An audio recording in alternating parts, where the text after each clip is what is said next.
The goal of this protocol is to study bacterial metabolism using carbon-13-assisted metabolism analysis. To begin, microbes are grown in the presence of labeled carbon substrates, which are incorporated into the microbial proteins. The microbes are then harvested and amino acids are extracted, hydrolyzed, and derivatized. The samples are applied to a gas chromatograph and mass spectrometer, or GCMS.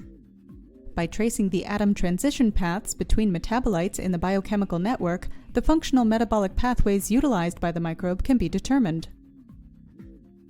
I'm Bert Berla. The method we present here can be used as a complement to transcriptomics and proteomics for determining the metabolic pathways in microbes. We have used this technique to investigate photosynthetic microbes such as cyanobacteria for mixotrophic or heterotrophic carbon utilization. In this video, we will use Cyanothece 51142 as a model strain to demonstrate the use of labeled carbon substrates for discovering new enzymatic functions. Demonstrating the procedure will be myself, Le Yu, and Xueyang Feng.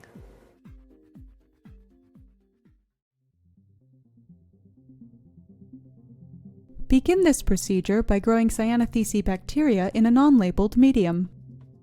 When the bacteria reach middle log growth phase, inoculate 3% by volume into the carbon-13 labeled medium.